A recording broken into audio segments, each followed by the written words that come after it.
Okay, good morning, everyone. For today, we are here uh, reading about your enjoyment with the assignment. So far, you know programming and we work with class diagrams. You know software design, the different connection between classes, and therefore you can read something like this and create a piece of software. Now, next step. What can we do from here? Well, we have two options. Option number one is really this one is not like this, but it's more like this. Your program is working, your assignment, not only because the classes that you create, but mostly because other classes that you do not create. You're using libraries. You're using the Java API. Really, what you have is probably a package, even the default one, with your work. But you are using packages with, well, Observer in the Java util, with Swing, with AWT. And those four packages are really the ones that are solving the problem. If you run your application, what you are looking is all these packages working together. So your work, but also the work of others, the creators of the libraries. Anyway, this can become more and more complex if we add more libraries, if we add more responsibilities to our software. Not to this assignment, but maybe to other.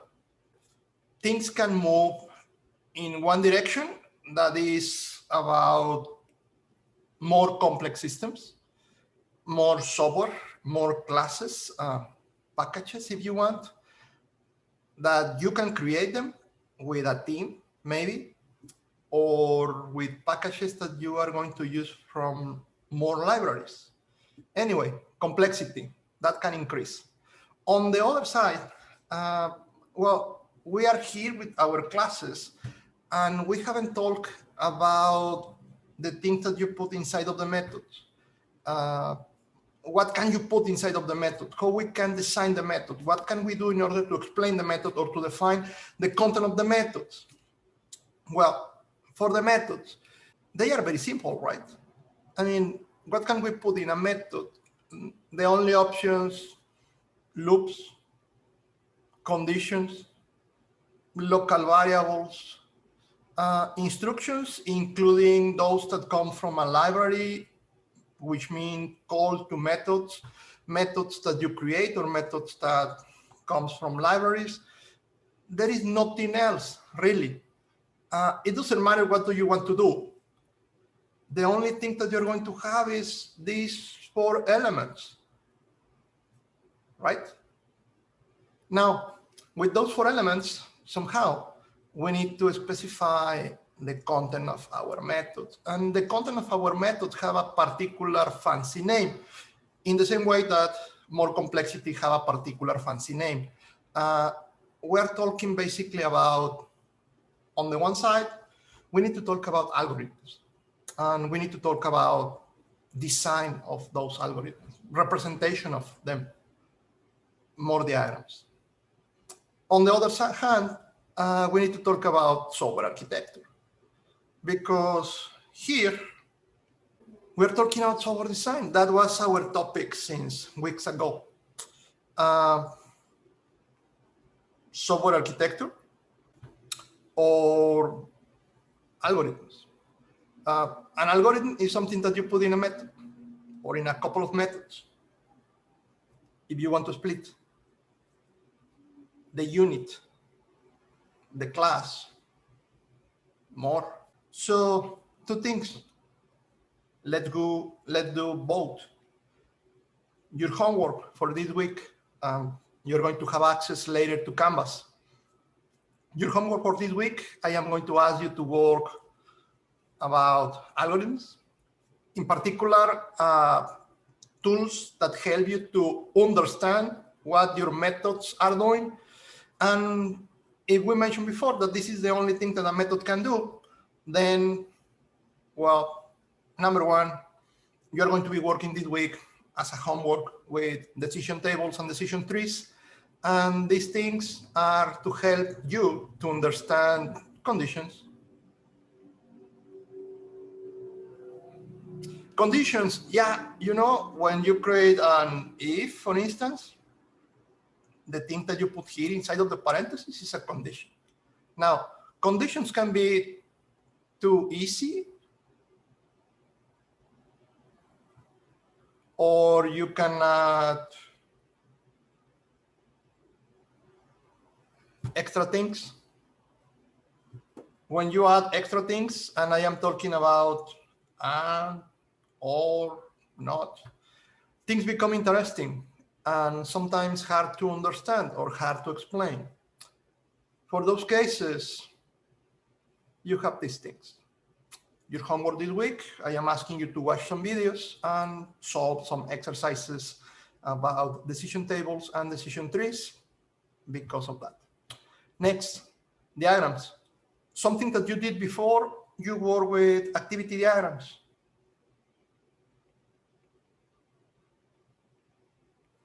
Activity diagrams. Now you can connect an activity diagram with this. An activity diagram is doing this, explain you conditions, loops, instructions, and the variables are in a different diagram. But at least most of the elements are there. Well, another name or another representation very, very similar to activity diagrams, flowchart diagrams. You are going to notice in an activity diagram, you can remove concurrency, the capability of represent these parallel things. And what you're going to get is something similar to the flowcharts. Again, I am asking you to watch some videos and solve some problems creating flowchart diagrams. Another representation of algorithms to understand the process is the NS diagrams. Important for you to know them, NS and flowchart diagrams included in your homework.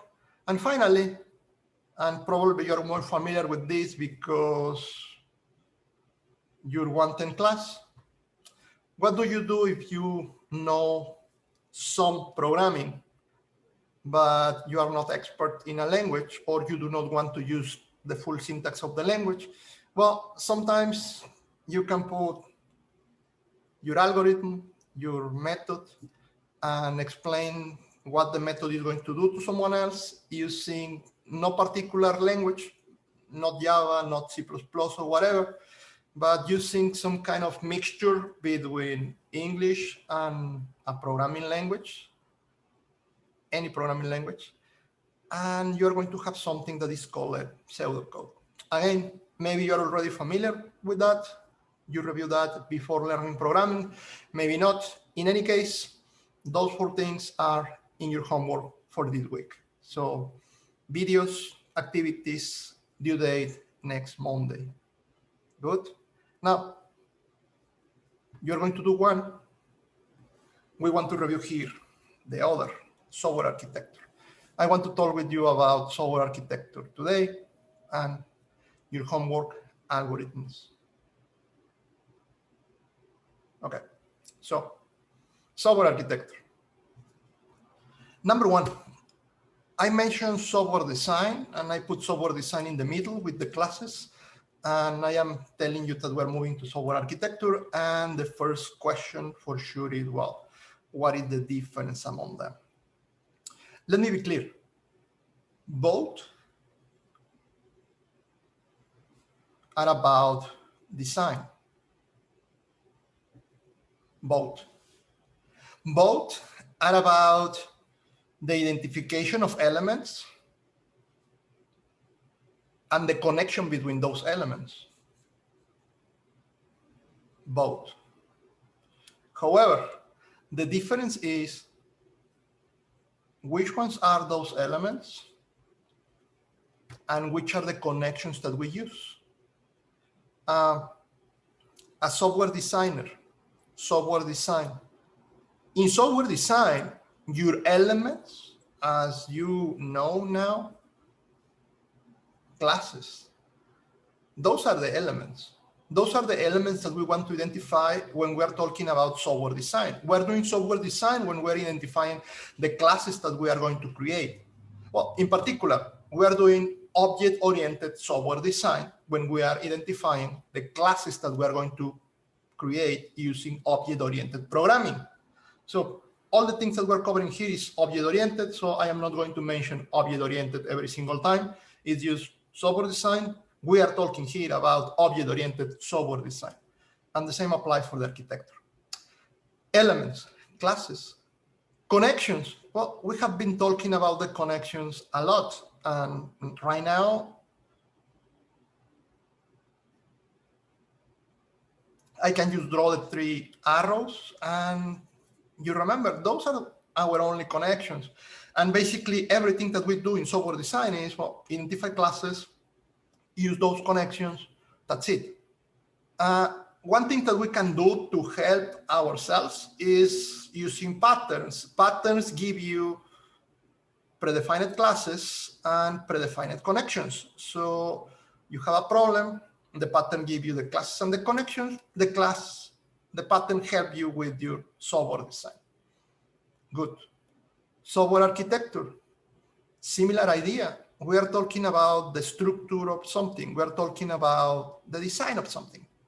But just because they already use software design for the first part, for the second one, we need to search for another name, a fancy name.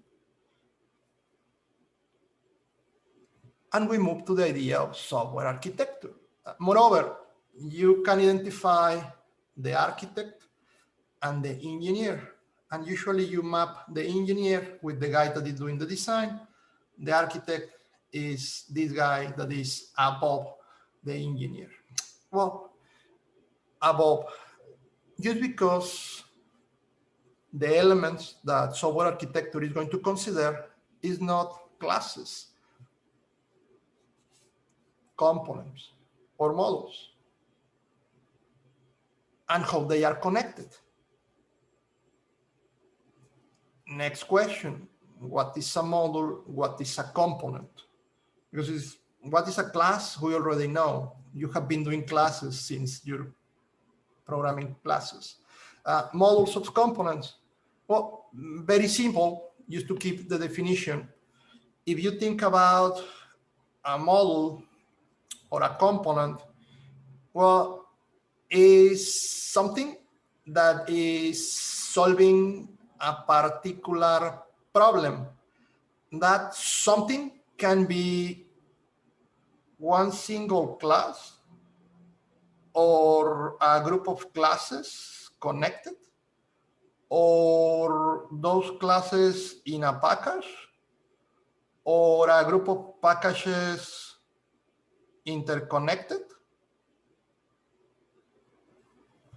And if those classes and those packages together connected solve a particular problem, they are a model. But if they can be reused, they can become a component. The component, the classes that you create, they can become a component if you organize your classes correctly.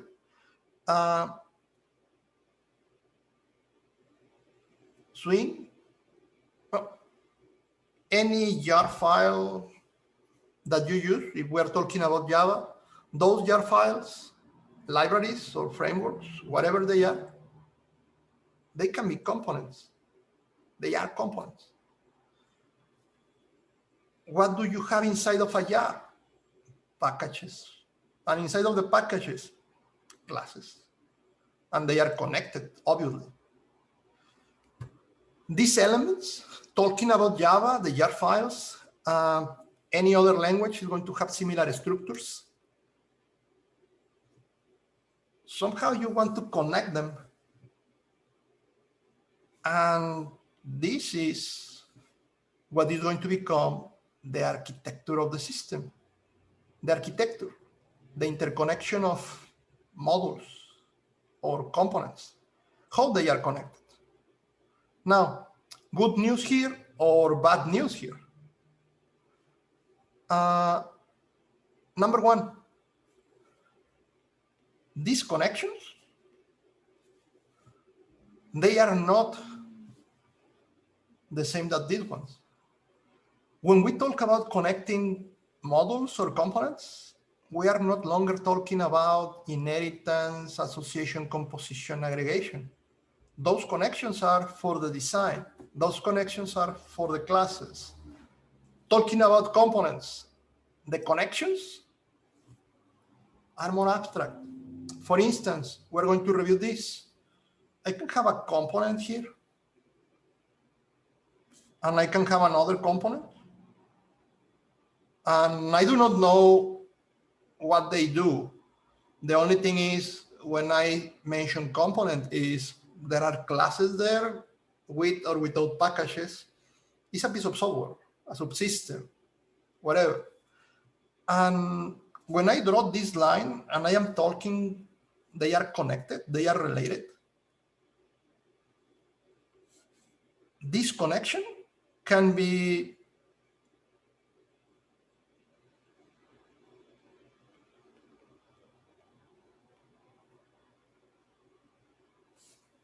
an internet connection. One could be the server, like the ASU web server, and the other can be something in your computer, like your browser.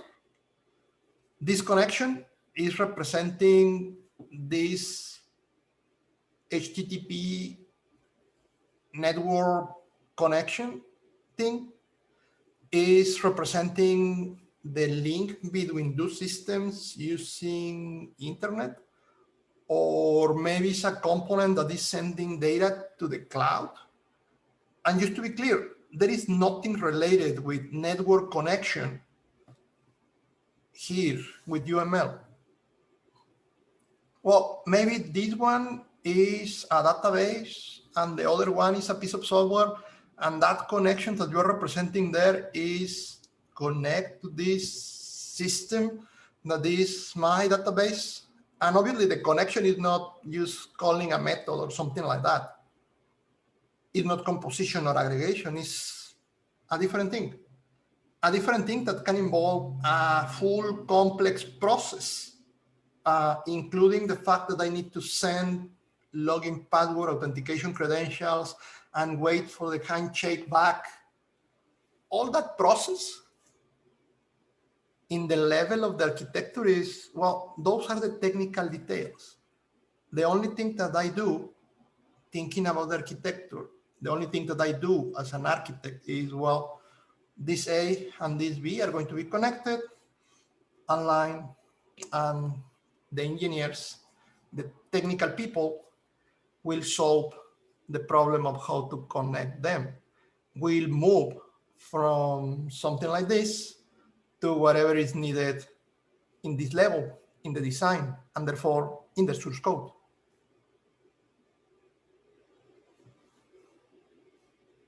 Okay.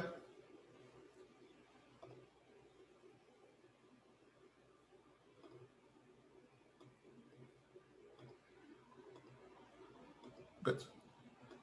So, software architecture. Next. What happened when we think about a software system? And what happened when we need to do some kind of software? We do not work alone, we work with a team. In the team, different people have different responsibilities. And for your capstone project, for your final project in this class, in a small level, for my students in another classes, if I ask them, and I did, to create a piece of software like this, and the only thing that they need to do is, with the mouse, draw something there, and the piece of software needs to identify that draw as a number. It's a simple machine learning thing, right? Identify a draw, a line as one digit. One digit to make it simple. You do not need to identify letters, words. The only thing is handwriting, only with the numbers. Try to identify that one is a number 2. If you try to do something like that in Java, it's going to look like something like this. Something like this. Yeah, there is a lot of things involved. There is machine learning. There is a jar file for that. But that one needs working with arrays of numbers. Arrays of numbers, yes, because that line, this one, is an image. It's a 2D array of pixels.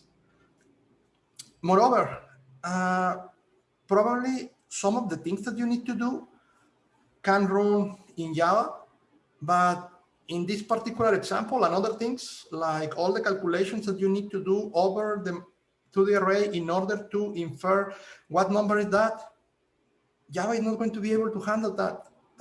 You need to work directly with the operating system. Something, even though you're working with Java, sometimes you need to call directly to functions in the operating system level. That means C++ actions. Can you connect Java with C++? Yes, of course you can. And without going into the details, every single time that you're doing a software, more complex your software, more things that you're using from other people. You never start from scratch. All the things that you want to do is to use a library, to use a framework, to use something. Now, think for a moment that you are not the programmer that is going to create this thing, the easy one, but you are the ones that want to create something like this, a library, a framework, a component for someone else. You're working with Google, with Facebook, Amazon, and what you're creating is not the front end web page that anyone can do. You are creating what is in the back, AWS, and someone else is going to use it. Your decisions are not design anymore. Now your decisions are architecture. Which elements can I create and how they are going to be connected in order to create applications? The applications, the source code. The source code go inside of what I am defining as a model, but I am defining how those models are going to be connected. Good. Architecture. If you are going to be the architect, this level, basically, you need to think about the following things. This is in your textbook. We are not going to review everything, but use a global idea. As an architect, you think about the distribution of your software. You're creating a piece of software, and that piece of software is going to be running only one computer. Everything in your computer, in your laptop, that could happen, but that is going to be a very small program. Usually, that is not going to be true. Usually, when you develop software today, you are thinking about at least a client and a server. And your client could be a computer, but could be also something like a tablet or a phone. And I just mentioned client and server, and I am sure that you have listened that term. We're going to talk more about it. Another thing is, well, what is going to be the global structure of the system? The thing that I mentioned before. The global structure, yeah, it's not only about the components, that is kind of the step one, but the links, the relationships. The relationships. Is going to be network communication involved? There are going to be databases involved? Which are the different ways in which the components are going to be talking? And for what? The architecture, we are not going to talk a lot about that. But if you remember requirements, You have functional and non-functional. The functional requirements, you take care of them in the design. The functional requirements, what the software is going to do is something that you put in the source code. And therefore, in your class diagram, in your software design. But most of the non-functional requirements, do you remember this quality and constraints? Most of that, the non-functional, are going to be here with the architecture decisions. Architecture is going to take care of the non-functional, most of them, at least the quality. Most of the software quality is going to be connected with the decisions that you take, not related with your source code, not related with your methods and classes, but something else in a higher level.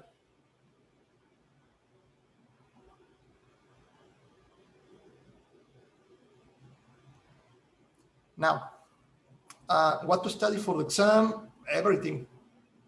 You can take a look to the different lectures and the PowerPoints, everything. And yeah, I am going to try to do a review.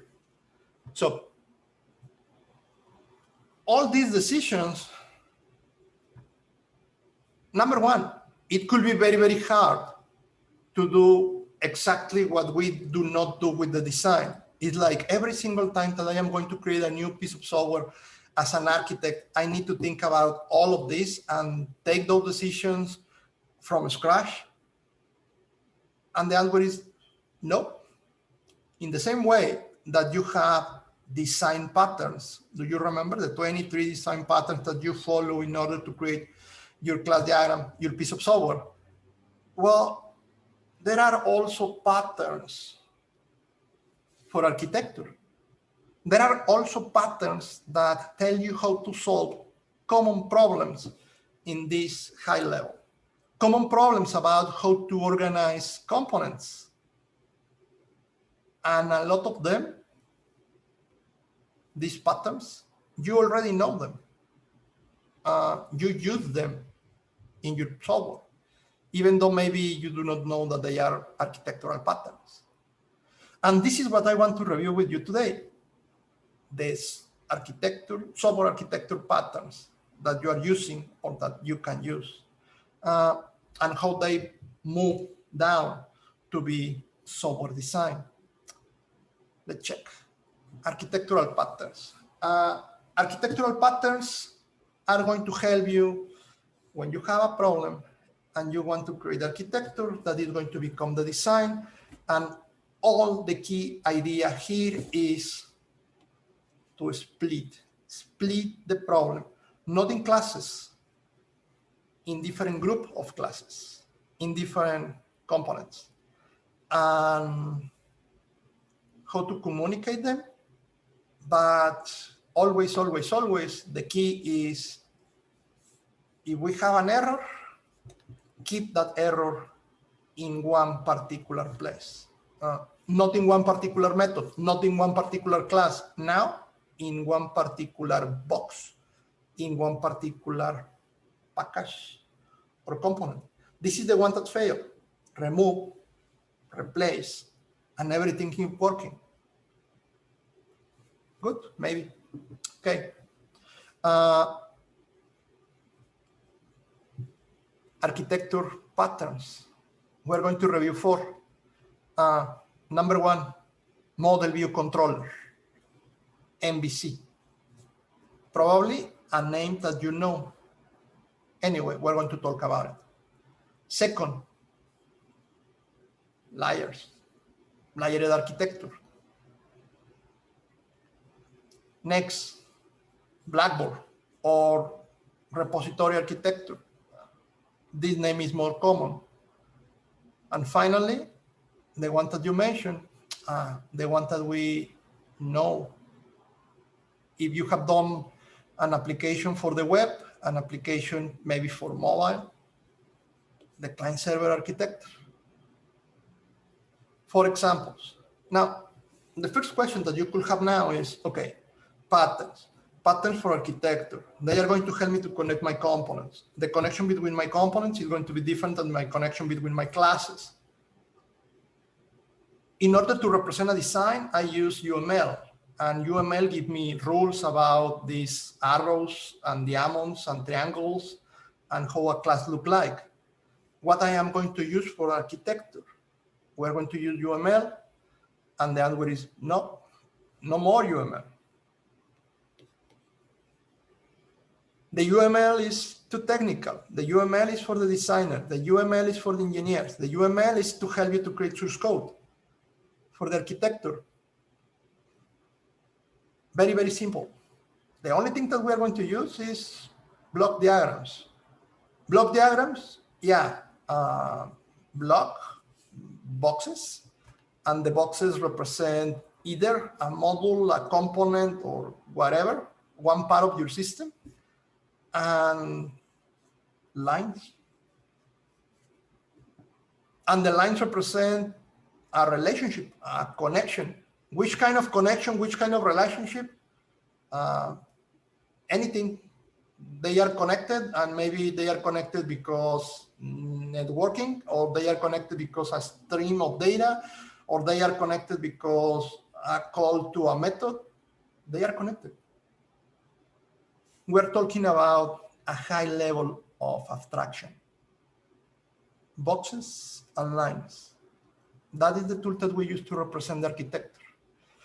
Inside of this place, classes in UML.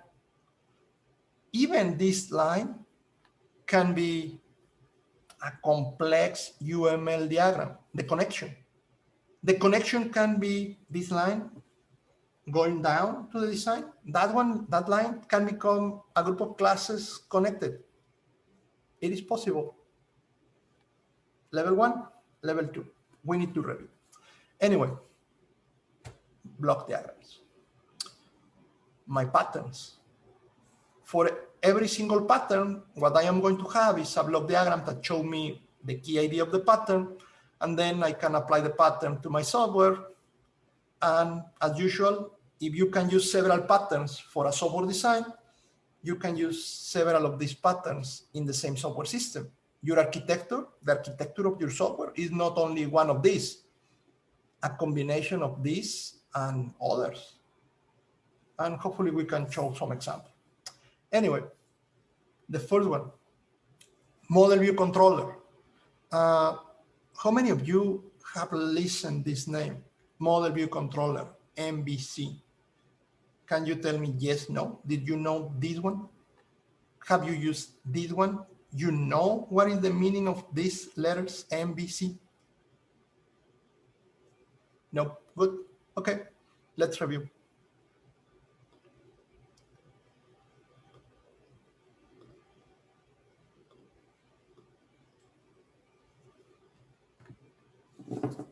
First rule when you create software, any single software in your computer, anything, PowerPoint, Zoom, any game that you have there, all the software that you have follow the model view control architecture.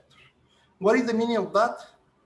The architecture of that software is split in 3 components, 3 modules, 3 parts. Any piece of software, the first thing that you do is to split the software in 3 different parts. And the names for those parts, the template, is the model, the view, and the controller.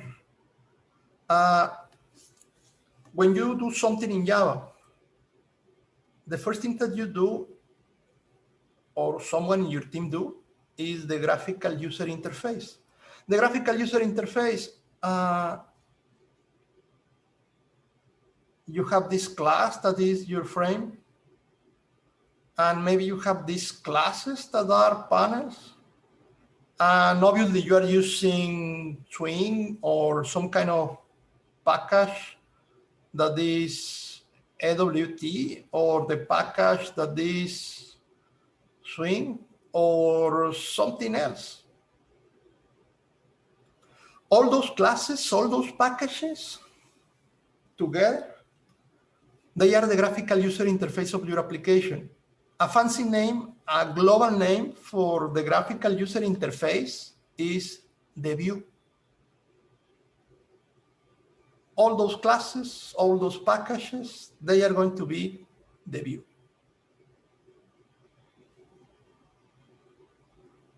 You can be thinking, why the view, not the graphical user interface? Well, that is going to be clear in my next example.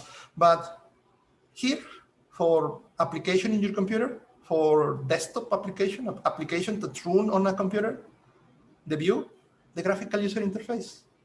You can have one person in your team, or you can have a sub-team, a group of people, just doing graphical user interfaces. You can have these engineers that have good skills with the design, graphic design, doing these panels with the layout, flow layout, grid layout, whatever you want to use. But you can have this group of people doing a fancy, nice, beautiful graphical user interface. And at the end, that is programming. At the end, that is part of the class diagram, right? Panels, frames, text field, text area, yay, something. All the classes, all the things related with the graphical user interface, one group, one component, one model. Done. Later, the other component, the controller. The controller, yeah, you know what? Every single time that the user interact with the view, something should happen, right? If you click in a menu, or if you right-click in the window, or if you select something, whatever, someone needs to take care about what is happening with the view. Because when I talk about the view is just what the user have in front, not the behavior of the view, not the behavior of the graphical user interface. Do you remember what is the name for the part of the program that is taking care of the view and checking if something happened with the view in Java? That, by the way, is the same in other languages. Every single time that you want something in the view to trigger an action, you use, well, observer in Java, and for the views,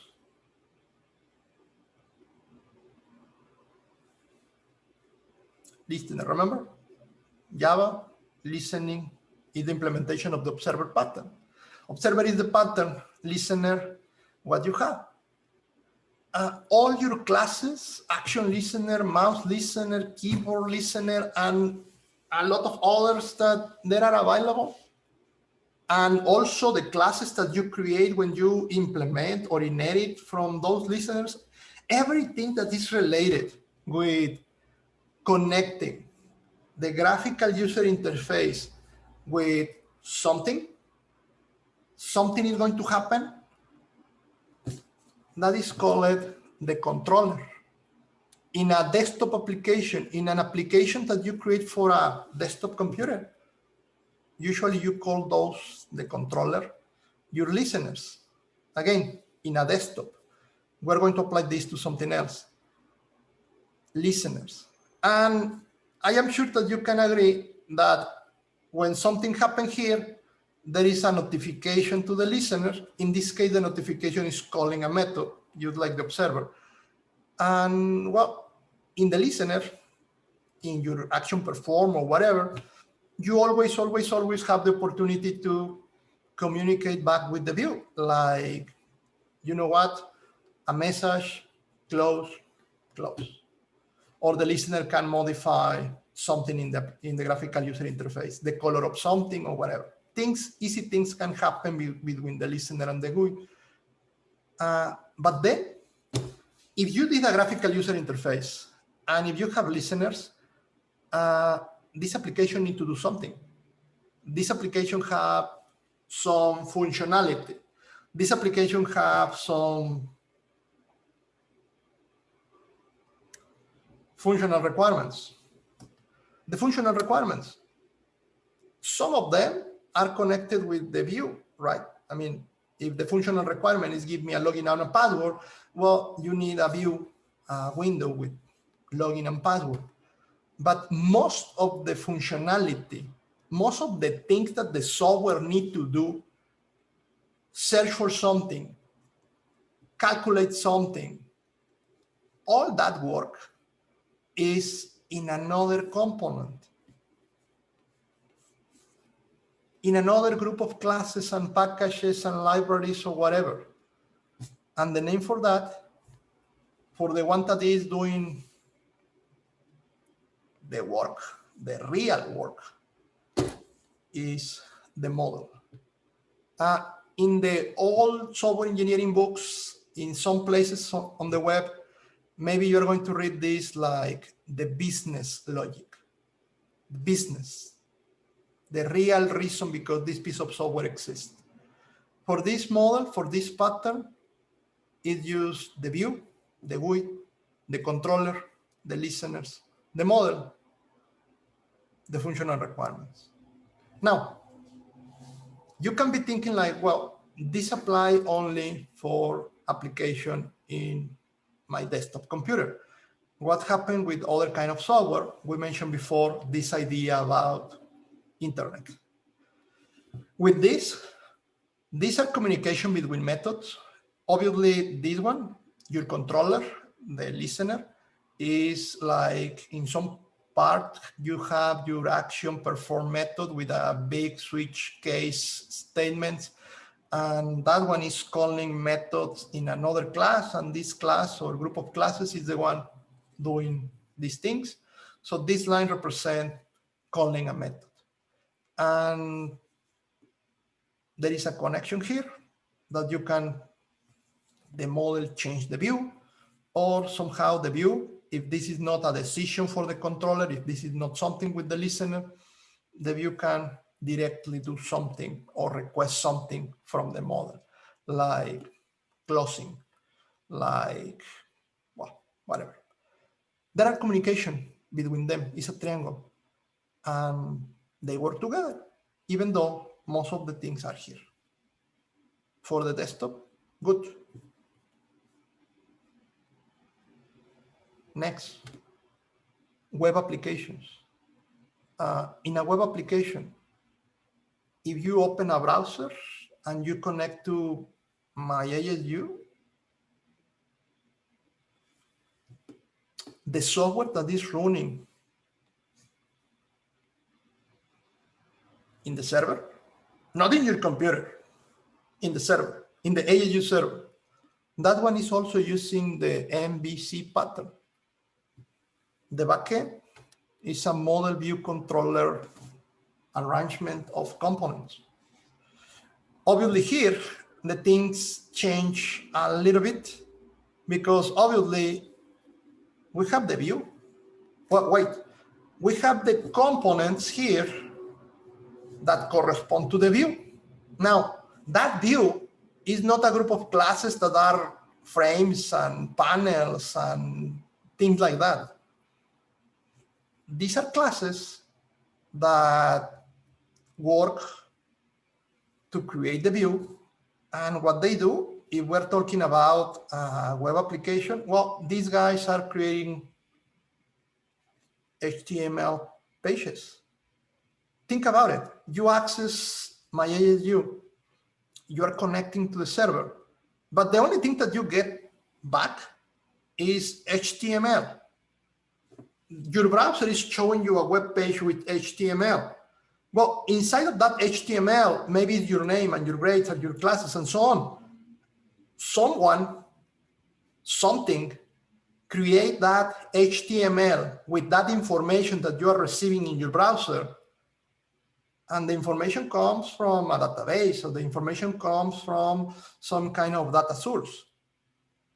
The classes that are responsible for creating that HTML, moreover, for sending that HTML to the browser, is the part of the software that is the view. The view, they are working to present a graphical user interface to the user. In the previous example, the widgets itself. Here, well, we need to create HTML because that is what we need to send. Our customer here is not the user looking to a screen. Our customer here is a web browser, and that web browser is waiting for HTML. Well, you can put JavaScript, and that is a different story, but everything is for the visualization of the browser. Now, think about the controller. If we think about the controller, these are not listeners anymore, not in the same sense that we mentioned listeners before in Java.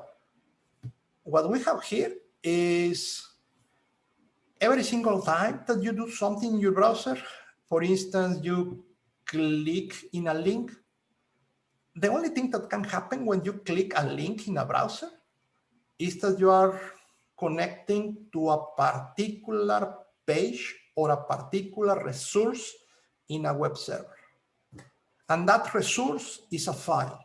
And that file can be information like an image, or that file can be a program in Java, PHP, whatever. Java, yes, Java.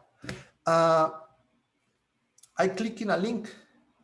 I am calling a resource in a URL. That resource, that first program that is going to be executed when you click a link in a browser, like my ASU, is part of the controllers. It's the listener, think about it. It's the observer. It's the one that is listening or observing the browser, the link that you click, the action that you want. This program here, this class here, this group of classes, the only thing that they do is receiving requests from the browser. And according with the request,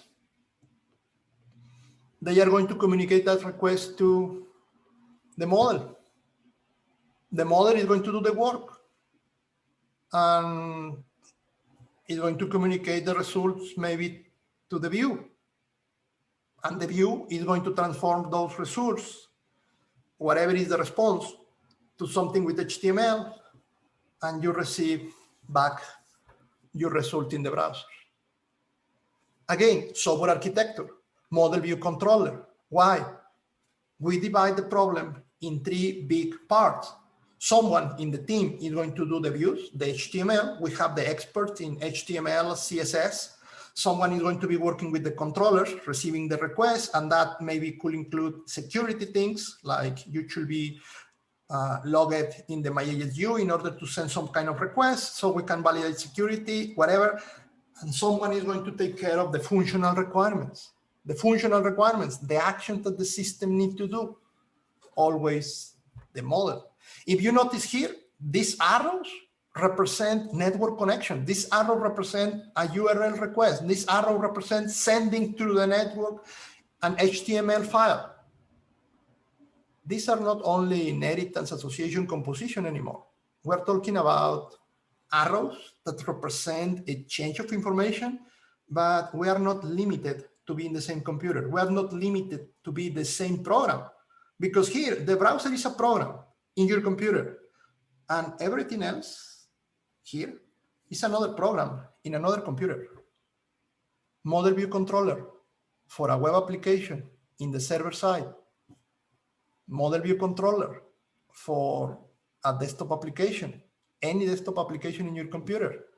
And if we move forward, if you want to review this by yourselves, here in your browser, in the front end, you have this small model view controller running in your browser with JavaScript every single time that you select something or deal with a dynamic page. But well, it's a model view controller communicating with another view controller. And this view here is really graphical elements. This view here is just someone creating HTML pages. Model view controller, maybe the most important or the most common used architectural pattern. Why we use the model view controller? Well, I am giving you a summary here, something that maybe you want to review for your exam. Organization. Organization, separate the events, the graphical elements, and the functional requirements. Obviously, this pattern, and as any other, advantage and disadvantage. What is happening when we decide to use an architectural pattern? The same thing that happened when we decide to use a design pattern. More code. You notice this in your assignment 3. Just because I asked you to use observer or decorator, you add extra classes and extra lines of code. And I am sure that you think like, I can solve this problem in a different way and my classes could be half of the size. Size, pattern, more lines of code, yes. Better organization, a solution that have improved. What are you doing? Software only for you or software that is going to be deployed to someone else? Do you care about the quality, extensibility, modificability, and so on? Yes or no? You need to decide if adding extra lines of code is something that you want to do or not. In general, patterns, design, architecture, they are going to make your life easy if you want to change things, if you want to modify things, if you want to extend things. MVC. Now, if you're thinking about implementation of MVC, in particular, I am talking about the implementation for a desktop application. MVC, as someone mentioned, the implementation, moving down from architectural level MVC to software design, this is the simplest implementation of MVC that you can have. A model is observable, and your view and your controller, they are observers of the model.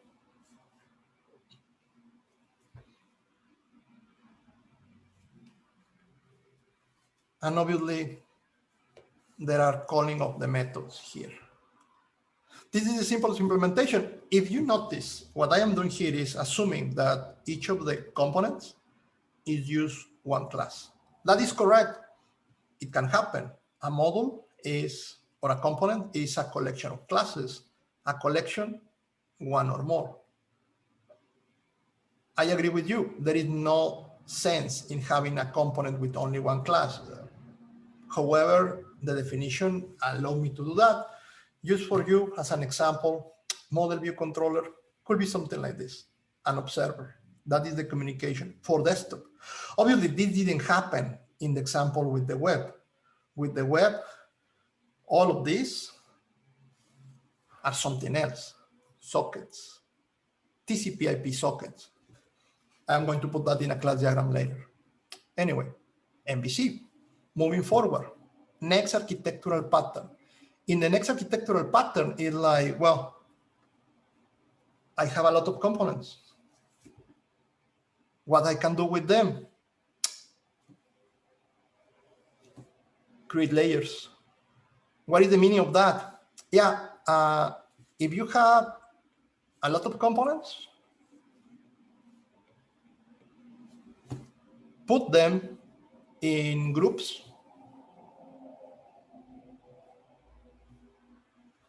And we're going to call those groups layers. And the rule is going to be the following. Only the components that are in adjacent layers can communicate. So for instance, only these two can have communication with this one because they are in the adjacent layer. But you cannot communicate this guy directly with something there. Notice that it's a restriction, it's a rule that you are defining for you and your team. If I am the architect and you are telling me, for instance, that this thing here is the graphical user interface, obviously I am talking about the component. So inside here, you have one class, and that class is the one that is inheriting from JFrame. You can imagine that is the component that is the graphical user interface. Inside you have this class that is your main, and inside you have this connection inheriting from the JFrame in the string package. If you have something like this, and the database is here, you cannot communicate your graphical user interface with the database directly. It's about organization. It's about you do not want the graphical user interface doing a query in the database. What you want is, well, the graphical user interface maybe is going to communicate with the controller. The controller is your listener, and the listener probably is going to communicate with another class, and that other class inside of a package component is going to communicate with another one, and this another one is the one that is going to access the database. On the one hand, you can be thinking like, why? Why so hierarchical thing? Why make things so complex? Organization. You do not go and talk directly with the university president. Probably you go and talk with your program director. And in a second step, maybe you go and talk with the dean, and you can go up, but never is the first option to go directly to the top. And it's the same for software. If you create layers, you're creating this hierarchy. And the idea is, well, every single layer and every single component in each layer is going to do a particular work. And what you are trying to do is to have a small number of connections. And the first rule to have a small number of connections is, well, this guy at the top only connect with the guy below, and the guy below with the below, and so on. So worst case scenario, you have here these three connections in order to go from the top down. And usually the top is going to be the graphical user interfaces. You can use model view controller, use as a reference, usually model and, view and controller. The elements, the graphical elements and the listeners are here together, and the model start down. And you can split the model in all these layers. So you can apply together MVC and layers. Anyway, only connect components in adjacent layers. Usually, when you follow this idea,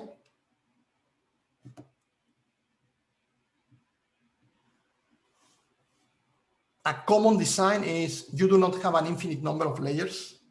4 is a good number. Data is at the end, like the database. Presentation, views, graphical user interfaces at the top. And you have the model, the business one, the action, the calculations, and you have the data, and here, the connection between the data and the calculations, persistency. The one that is going to store the results, or the one that is going to give you access to the values that you need to do the calculations. The guy in the middle. Business, persistency, data, presentation. A common design for layers. Now, this can become more complex. Layer architecture. What is happening here? Well, you can have layers inside of layers. The idea is this hierarchical thing, right? Moreover, if we think about layers, we usually think about what I have here in the middle. We usually think about communication down, up.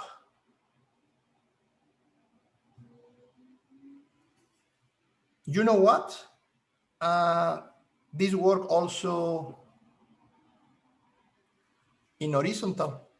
So you're going to notice for some systems, this kind of layers here. But if there is something that every single layer needs, you have a column, and then this guy can communicate with security, but this guy also can communicate with security, or this guy can communicate with security, whatever. It's a column, there is a connection. 2D thing, horizontal and vertical. If you do this, somehow you are missing the point of the original idea. Reduce the number of connections. But well, sometimes you need to do it. If you can justify this, it's an option. Columns and lines. Layers. Advantage and disadvantage. As usual, separate things, always. But if you separate things, well, you're going to be fighting with performance.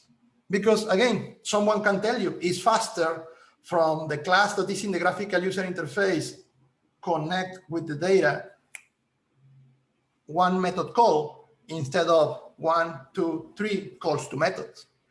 1 versus 3. Obviously, performance is going to go down. Object-oriented, performance, readability, design, easy to read, easy to understand. This one is more important when you work with objects.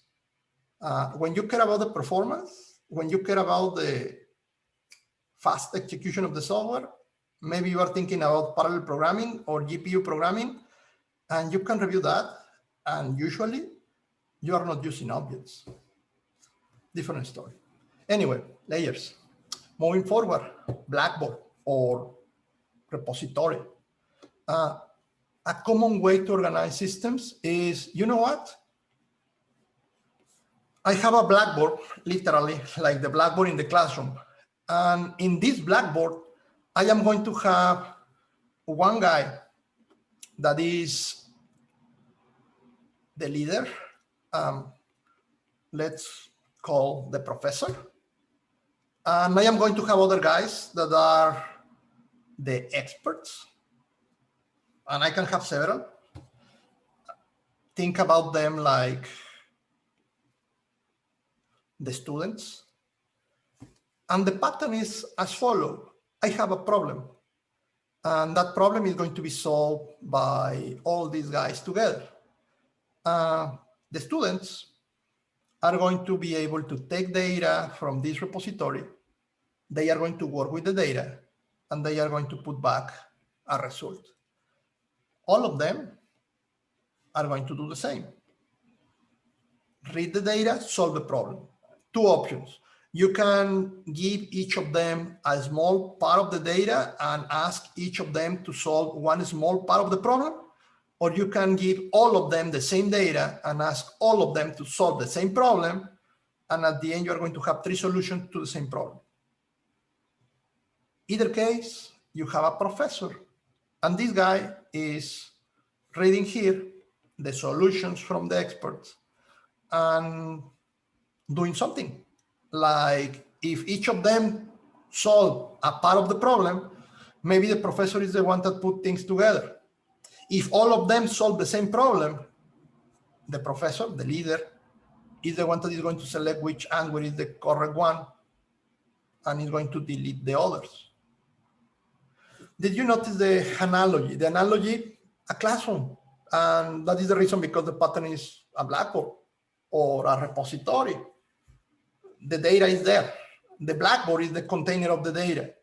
And you have pieces of software getting the data, creating new data, and putting the data in the same place from which they take the original one.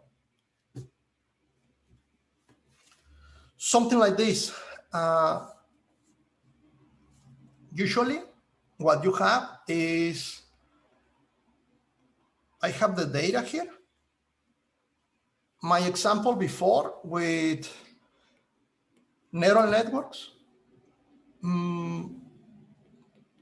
or another machine learning thing, you want to solve a problem. It's a lot of data. Image recognition.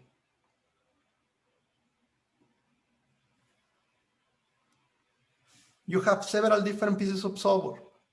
They can be running in the same computer, multiple threads. They can be running in different computers.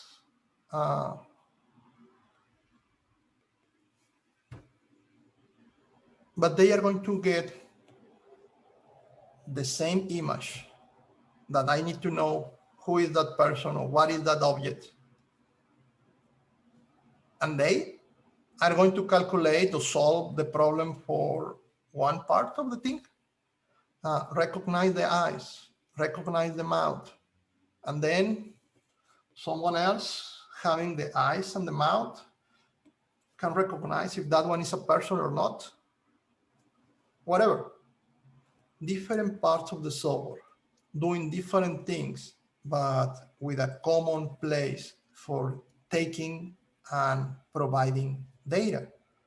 Key idea with the Blackboard pattern, a common repository of data. Now, common repository of data. This is great to create independent elements solving a problem. In particular, if you want to use multi-threading, if you want to use concurrent programming, that could work great. Obviously, the most important disadvantage, what happened if the repository crashed? What happened if the computer or the thread that is handling the data fail? Well, all your guys, smart guys doing neural networks and machine learning, they are going to fail. One single point of failure, everything failed. But well, that happened in the real life, right? Anyway, Blackboard. And the last one, the easy one, client and server. Client and server. Any web application is client and server. Your client, your browser, your server, well, a web server. And which is the key idea here? Well, the key idea here is that you're using a network for doing this communication.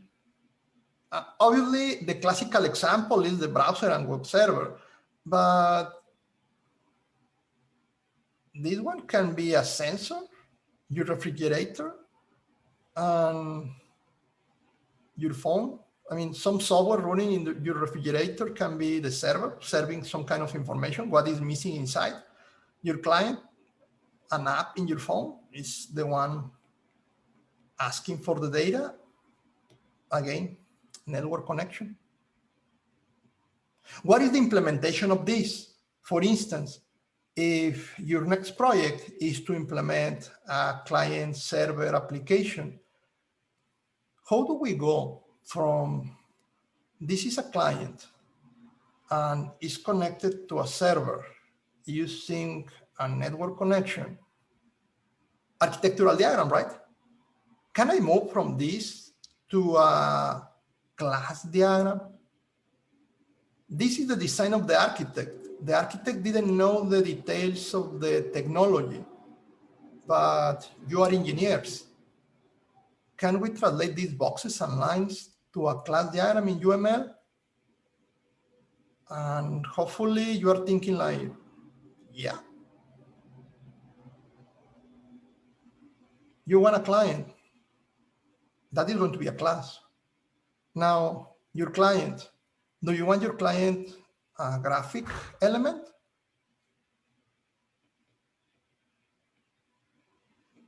You're thinking in your browser, in your computer, probably that one is going to be inheriting from JFrame. Wait, you're talking about a network connection? Network connection, what I do to create network connections in Java? Well, in Java, you have a particular class socket. Do I need a socket? Yes, if you are going to receive data from the net, you need a socket. Okay, the socket, where I put the socket? In your class client. And the relationship is going to be inheritance or something? No, my recommendation is low coupling, use association. You're going to need a variable socket, local, inside of client. Moving forward, your client is going to be a graphical user application. It's going to be drawing something on the screen, but also you want to read the data from the socket, from the net. Probably you want your client to be multi-threading, to be concurrent, to do several things at the same time. And if you want that in your client, you should be thinking like, well, we need to create threads. And if we need to create threads, there are two ways to implement threads in Java: the class thread or the interface runnable.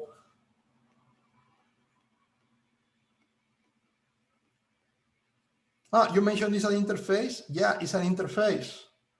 So what I can do is realization from the interface. From the client in the architecture to what is going to be your client in Java, you're going to need these classes. One that you're going to do, and three that are going to come from packages or libraries. In the server, a similar one.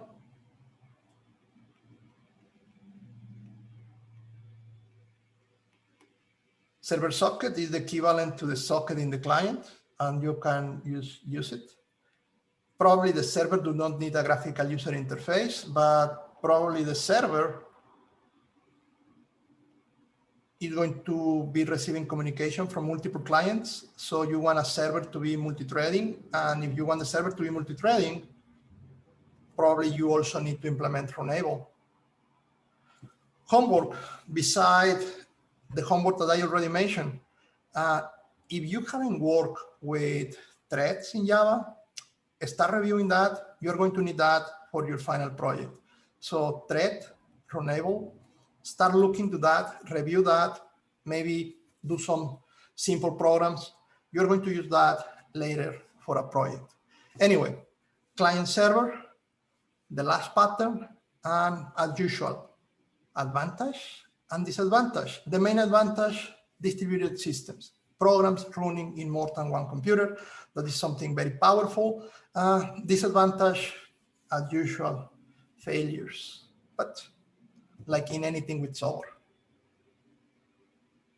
You have a final exam. Remember, I already published on Canvas the date for your final exam and the date for the next midterm. And you have a project, 50% of your grade, if I remember correctly, a project that you're going to do working with a team. And for that project, I am thinking about sockets and threads. So if you're familiar with that, great. If not, please review sockets and server socket, network connection with Java, and also multi-threading. The runnable interface could be a good idea. It's something that you're going to need by the end of the semester. And I will stop here. Any question? Okay. See you next week, guys. Do not forget your homework. Thank you.